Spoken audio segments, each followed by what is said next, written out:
Ayan, naglalaro kami dito sa Power Smash, Cabanatuan. I'm inviting everyone kung gusto nyo makipaglaro. Ayun, naglaro kami TTH. Ako regular Saturday. Then TTH, tapos MWF, yun by set.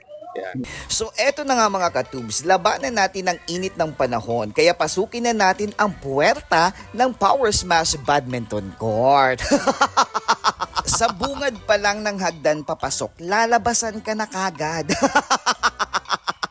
Lalabasan ka na ng pawis o diba stage 1 na agad ng stretching at exercise mo. Good job, Power Smash! Bubungad na din agad sa'yo dyan ang counter kung saan nandyan ang punong bantay.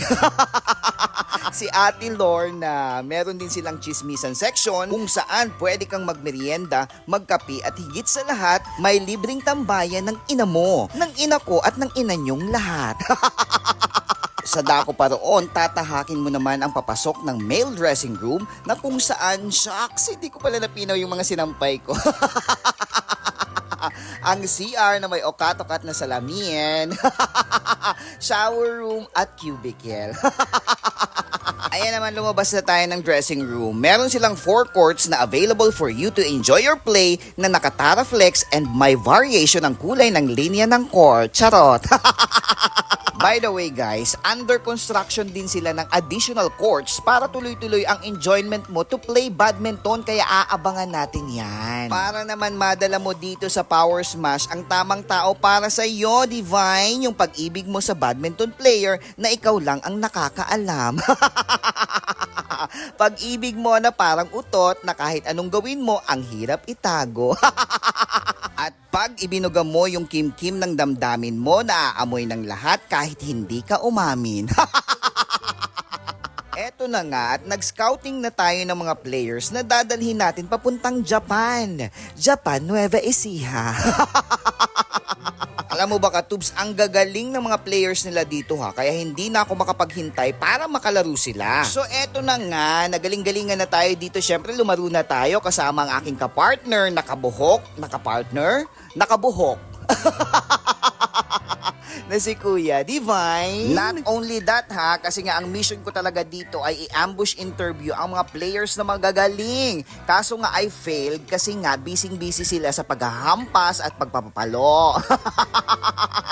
Kaya kinorner ko na lang ang mga coaches na nagtitrain dito para mas maganda ang eksena. JC Texan. Mostly tawag sa akin, Coach JC. How long na po kayo nagpo-coach?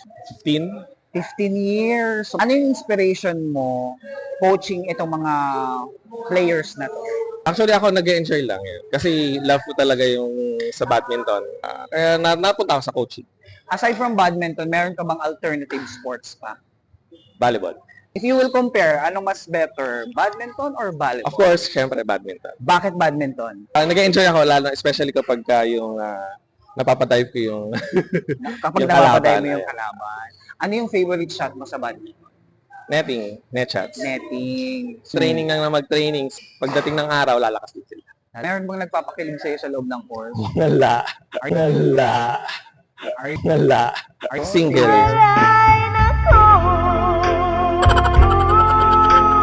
By choice, alape. Alapang matisod. Ano bang mas mahirap? Yung pinahabol o yung humahabol? Pinapahabol. Ay, naranasan mo na bang pahabulin, sir? Akala ko ikaw ay akin, totoo sa aking paningin. Dati, ngayon hindi na. Ay, ikaw na nagpapahabol ngayon. Sa loob ng court. Sa loob ng court. Kaya gusto ko yung nagda-dive-dive. Sila. Ayun. I'm Orly Jose. Paano po kayo na-engage sa badminton? Niyayala ako ng mga student namin sa paglaro ng basketball, ng volleyball, Huwag mong subukan. Masisira ang buhay mo. basketball, ng volleyball,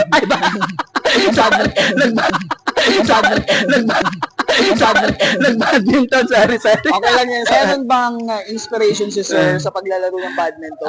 Actually, wala naman akong alam kung sino yung pina-idol ko sa badminton. Basta niyayala ako sa ako nagustuhan yung badminton. Do you have any alternative? Yes, nagba-volleyball din ako nung nasa Manila ako. Volleyball yung sports ng company namin.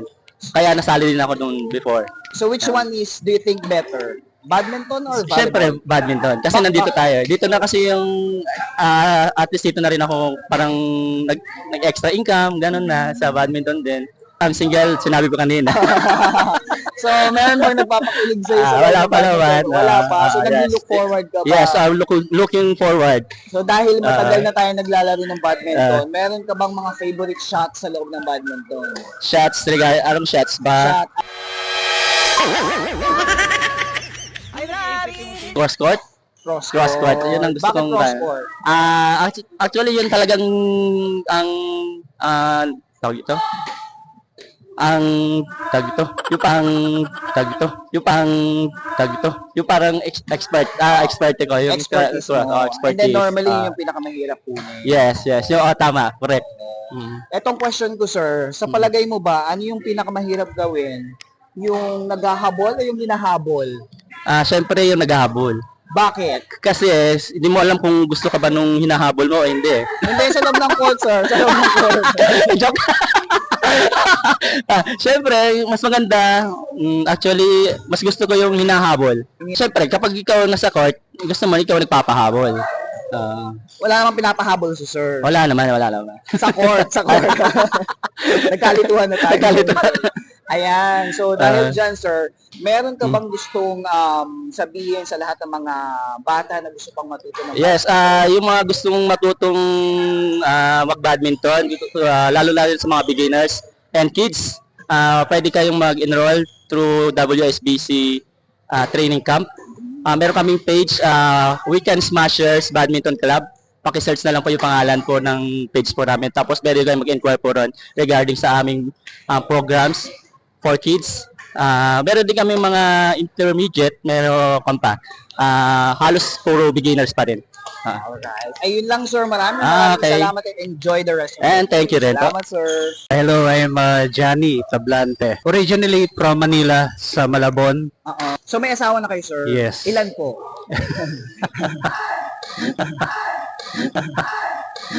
Secret. Since I was young, bata pa ako, talagang racket na talaga ang passion ko. Play ko. Before tennis player talaga ako. Nag-shift ako from when I was already in high school. Doon nag-shift na ako from tennis to badminton. Gaano na po kayo katagal naglalaro ng badminton? I think around siguro meron mga 30 years. Best experience. Well, syempre, hindi mawawala doon yung mga nakasama ko naging supportive sa badminton life ko. Kumbaga, parang kasama ko sila all throughout sa ups and downs. Kumbaga, ano doon lagi sila. Kaya kumbaga, considered as a good family yung badminton. Meron pa bang nagpapakilig sa'yo sa loob ng court? Actually, hindi naman nawawala yun eh. Kaya lang, syempre, kailangan kontrolin. Maghabol ka, mahirap. At naghahabol, mahirap din. Nasa diskarte mo na lang talaga din kung paano mo masisecure lagi yung moves mo. Which one do you think is best to play? Tennis or badminton? Actually, right now talaga badminton na. Yung favorite shot ko is more on sa backhand side. Mas komportable ako sa backhand. Gagawa ko siya sa backhand side, which is hindi ko masyado nagagawa sa forehand. So, go! Kumbaga, kasi kung wala step na gagawin, magiging pangarap na lang. Kumbaga. So, try to step ahead. Huwag ka ma-discourage. Kung i-enjoy mo lang. And then, eventually, darating yung time, yung learning, papasok yun sa'yo. At saka mo masasabi na masarap talaga yung buhay ng mga badminton player. Sila lang naman ang mga makukulit na Banato shuttlers ng Nueva Ecija sa Cabanatuan City.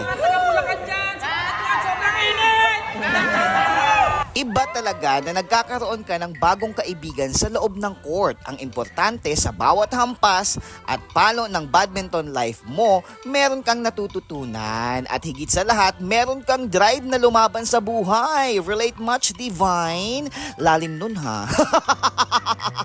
At kung nagtatanong kayo kung kumasya ba yung budget ko para sa Dayo series na ito, hindi. Kaya after ng game, umuwi na lang ulit ako ng Bulacan. Yan muna for now, Katub. See you on court! Malamang meron na namang iiyak pag nilabas ang track na to.